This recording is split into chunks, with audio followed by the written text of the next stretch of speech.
Hi everyone, Stephanie, aka French Enigma for Last Word on Sports, Pro Wrestling, and Worldwide Wrestling. It's a pleasure today to welcome someone that was my very first piece. Was my very first piece at Last Word on Sports, so 14 months ago. 14, yeah. And she will probably be the 400th. So, welcome, McKenzie Mitchell. How are Hello, you today? I'm great. How are you? Good. The sun is shining and everything is. I think it's so positive when you have a bit of sun. So That's cool. exactly it. Great, great. Yes, we're not so lucky here in the state of Missouri in the United States. It's a rainy, dreary time, but I'll live vicariously through you with the sun. And where we are is not the most shiny. I'm very north of France, so it's not very shiny. But currently, the south of France, it's raining and we have all the sun. So we are happy. That's good. That's great. When I took a look at, so to explain to people, there's two things that we are going to talk about. The first is, of course, Mackenzie being TNA ring announcer, but also Mackenzie being a writer. And Threads of Triumph is a book is now available, and uh, and it's very different. I've always linked music and wrestling, but this time you and I didn't realize there was such a link between the two, the style and wrestling. And that's not the most usual thing. It didn't, it didn't come like that. Oh, yeah. But how do you have the idea? Did you have the idea of making a book on that, on style in wrestling? Yeah, well, I didn't necessarily grow up a professional wrestling fan, but as I got into the industry, I realized there was a connection point between what a star was wearing, what a wrestler was wearing, and how a fan was perceiving it ringside. And so I had the idea to do Threads of Triumph for about 6 years, and I started pitching the idea, pitching the concept. It didn't come to fruition in the way that I had imagined it when I was pitching it in a corporate way. And I finally landed on doing Threads with McKenzie Mitchell, the YouTube podcast version in 2024. And I funded it all on my own and really just dove into the closets of some of your favorite professional wrestlers, celebrities, musicians. And it Mhm. did really well. And I was interviewing Natalia Neidhart. And when we spoke about it, she was like, "Mackenzie, you need to write a book." And I said, "Natty, that's a big undertaking. I'm not an author. I don't know anything about writing a book." And she's like, "Well, here, I'll help.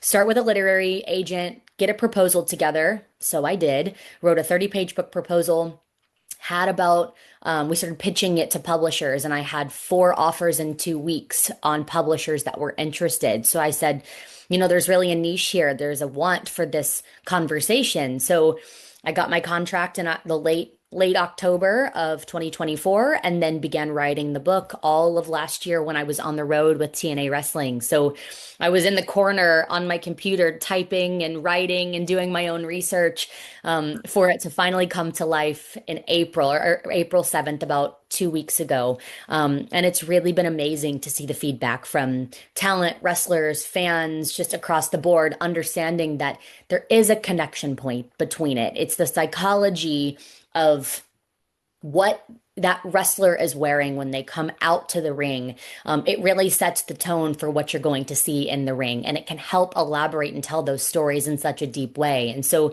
finally, having this piece of conversation opening the door for so many people around the world has been really heartwarming and cool to see across the board.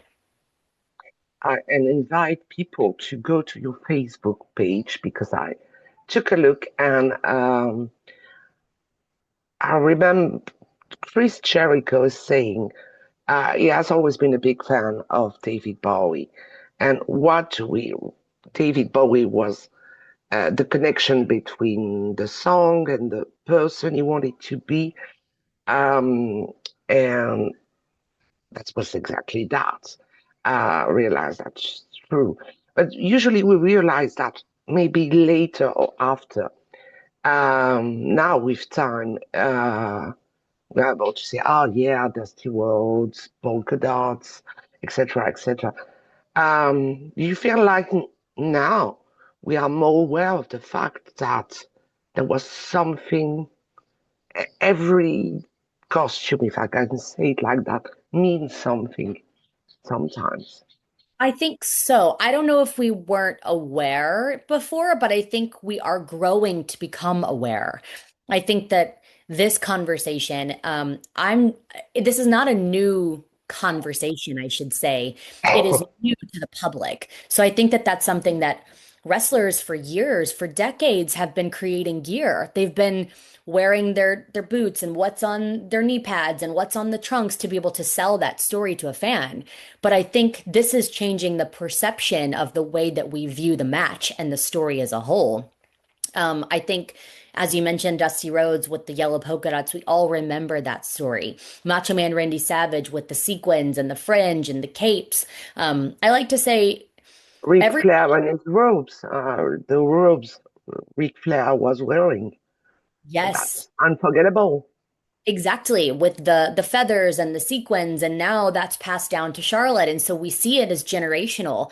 We're able to go back to the 1940s, the 50s, the 60s, and see these stars that have really paved the path for some of the modern superstars that we're seeing today, these modern wrestlers that are taking bits and pieces in their own way and incorporating it into their story, into their character. And so seeing that lineage and that trace back is a really cool aspect, I think, to take a look back at the art of professional wrestling and the way that we're looking at costuming as well. And I think being able to bridge that gap and really start that conversation. Why could we not have a wrestler on the at the Met Gala? Why could we not see them as your favorite pop star or celebrity figure? So I really think it's helping open that conversation up to another stratosphere, to another level.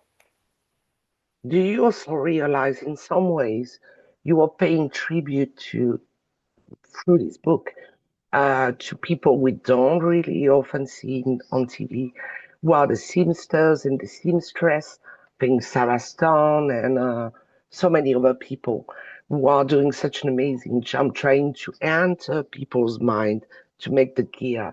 Do you think also of them when you were writing the book? Absolutely. And I think Seth Rollins says it the best. He's the visionary for a reason because he has the vision, but then he has a team of people, a village of people behind him, I should say, that helps create that vision. So there's so many people that work behind the scenes that don't get the credit and love that they deserve, that have been working on these pieces for months or go to crazy extents to make the dream become reality of what we see whenever the wrestler is in the ring and they're wrestling or they're making their way to the ring in these capstone moments. So I absolutely had. I wanted to make sure that the people behind the scenes were recognized.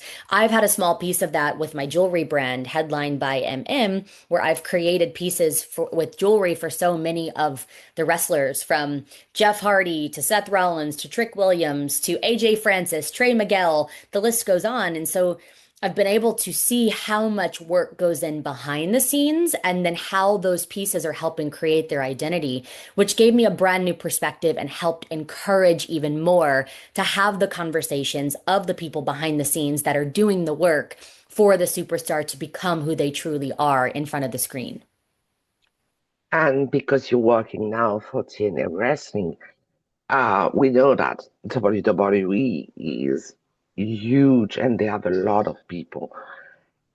Give us a little behind the scenes explanation on how it's working on TNA.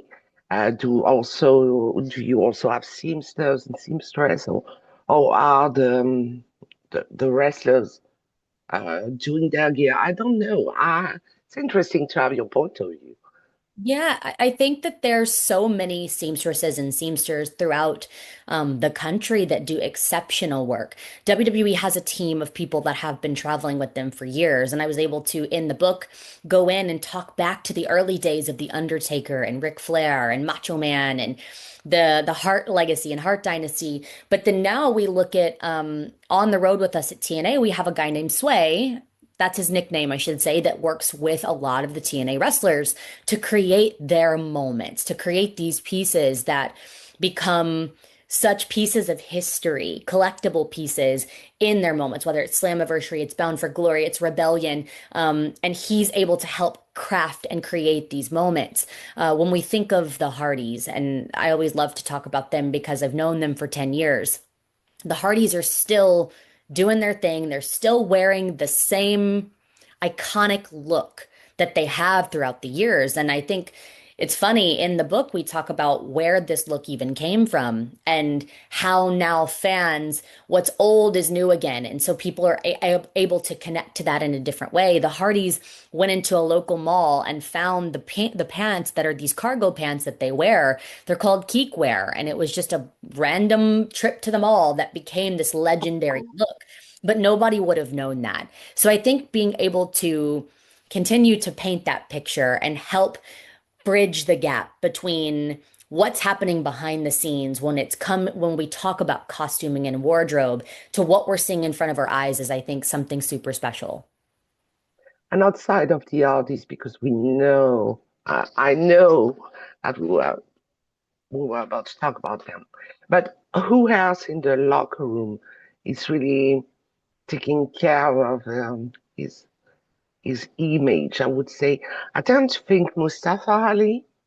Maybe I'm wrong, but is there one a wrestler in particular that is really taking care of that more Yeah, than anything? I think at TNA, I love Mustafa Ali because we've worked together in different companies. And I've seen this evolution of Mustafa Ali and all that they're doing for Order 4. We just saw at Rebellion these masks and this um, Fabulous. futuristic way in which they were coming to the ring. And it really set the tone for what happened in the ring. That he Oh, became the that was perfect. and I think that that's something to note is in these grandiose moments, how you're presenting yourself. It starts from the moment that their foot steps out into the entrance, or even behind the scenes in some of these backstage conversations. So I love what Mustafa Ali is doing. He's very particular, he's very detail oriented when it comes to his look. And then I also love Moose. I think that Moose does a great job with coming up with brand new pieces of gear. Obviously, we've seen the split of the system and everything that the system was, but this new Moose, as Moose is on his own, I've created pieces for him with his jewelry. But he always brings fresh pairs of tights and boots to the ring that I think are something to think about, something to look for. I always look at the little hidden details that are in his tights. So I think that Moose really cares about it as well as Mustafa Ali. We talk about the man. There was a moment when it was always women. We're always saying women wannabe. But we are talking about men taking care of their image, and I love that. But let's talk a little bit about you. So now we have a full 2026 schedule of TNA. I'm the happiest I've ever been because it's great for me. Uh, of course, go to TNAWrestling.com because the pre-sale are, are coming for all these events to December. So go check on TNAWrestling.com. Um, for you, um, you know that 2026 is going to be all these events. And do you feel good knowing that you will have so many rendezvous with the audience?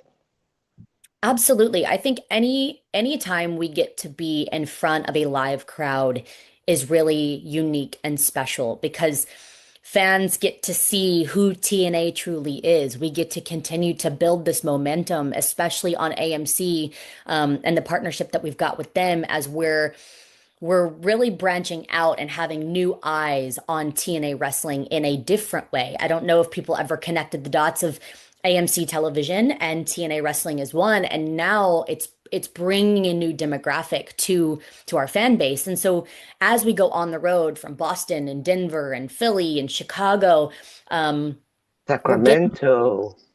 exactly. Sacramento soon. That's right. And we're getting to really connect to those fans in a different way. I think it's so special when we get to meet them. I was just able to do some of the meet and greets when we were in Cleveland and Syracuse and getting to talk to fans and really connect to them on a different level of the growth of TNA. I've been around TNA for 10 years, so I started my career there, then went to the WWE, and now being back at TNA as the ring announcer, it's a brand new perspective. And I think that fans are attaching themselves to TNA and going, there's something special here. We're seeing something new grow, and so much growth in this company. And so, again, getting to get in front of them in all the brand new cities is going to be exciting for us in 2026. And I'm happy too because everything that I've ever wanted for the company, I think I've been writing on it since 2017, and I've made everything possible to make sure everybody knows about TNA. I'm so proud now to uh, be able to support the company. Probably my last question, your look. How do you think your look when you're live? You usually have you like red. I I noticed that. like And I love the dress at Rebellion. You were kind of little red princess with syntax. It was fantastic. I love oh, that. well, a fun story about that. So I like to find pieces in my closet. I collect a bunch of clothing and I'll when I'm out shopping, I'll buy things and I don't know when I will wear them. And then they end up finding a place in my closet and then I find instances to wear them. I had something completely different planned for Rebellion. I didn't love it. I didn't feel comfortable in it and confident in it. And so I put that look together the night before because I felt like it made more sense. I like to wear red because the colors of TNA are red. I think that red Hmm. is so striking in the middle of the ring as well. That's something I try to think about as well of what is a fan seeing? I'm setting the tone as well in the middle of the ring with what I'm wearing. I want to feel professional, but I also want to feel modern and bring new looks to the table that you may not see before. I like to think of when I create my looks, I fall somewhere in between pop stars Casey Musgraves and Dua Lipa. Those are my inspirations when it comes to fashion. So I like to find what feels right for me, but taking those people, those women as inspirations and creating something that feels unique to me. So I do try to bring brand new looks to TNA on a weekly basis. Sometimes they work, sometimes they don't, but my colleagues always tell me backstage what their favorites are. So now it's a game. It's a fun game to see what people are going to like and what they're not going to like. And people don't know, maybe don't know, but Matthew Reward has the inside of this jacket with TNA Wrestling and the tie. That's fantastic. I think it's fantastic. It's And all in detail. as an announcer, how do you feel? Do you feel like you're good and you want to continue with TNA Wrestling? And also, is there a match, dream match, your dream match, the one you want to announce that would go straight to your heart? That's a great question. I love this challenge of being a ring announcer with TNA Wrestling. A lot of people know me. Obviously, you've been following TNA since 2017 as the backstage correspondent. So Well, I really fell into that was my bread and butter, if you will, of my announcing skills. I joke that I could do a backstage interview with my eyes closed upside down because it feels so second nature to me. But jumping into becoming the ring announcer for TNA, I had to develop my voice and find my voice a little bit. And I think now, being the ring announcer for a year and a half, I'm starting to really craft what McKenzie sounds like in the ring, what McKenzie Mitchell sounds like as the TNA ring announcer. And being able to have some fun and experiment with the righteous's entrance, and people have taken note of that. So I'm still developing my skills, but I love what we're developing at the moment. And I think when it comes to dream matches, I mean, you can't get any bigger, in my opinion, than the one final tables match that I did at Bound for Glory last year with the Dudleys and the Hardys.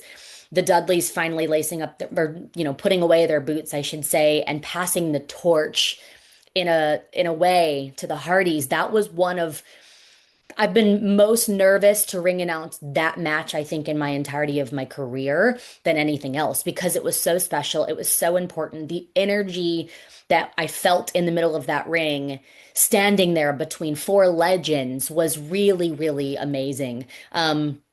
And when we look to the future, I think anytime I get to announce Mike Santana, he brings such an authentic energy to the ring. That sometimes I even have to step aside to the corner because I know Mike's going to come in like he's going to come in full force as he's just sliding into the ring. So any moment with Mike Santana would be really cool for me. And I'm excited to see what the future will bring. And also when you say, and you, we know, we feel the emotion in your Yeah. voice. And that's exactly what I want to hear in the voice of an announcer is that emotion. And please don't change for that. Oh, Because thank I love and ever for me, and we also have to give a shout out to Gia Miller, who was doing such an amazing job backstage. I love Gia too. And you are a fantastic team. And I don't want it to change. I love you all. So thank you very much, Mackenzie. So the book Threads of Triumph is available on Amazon, Barnes Noble. Not in France. Sad. It's not in France. Uh, I didn't know that. no, no, no. I tried. I can't. Or I have to pay an amount of taxes that is terrible. Oh, And so, but really, it's a wonderful book. And check also McKenzieMitchell.com and your Facebook. And thank you very much for this delightful interview.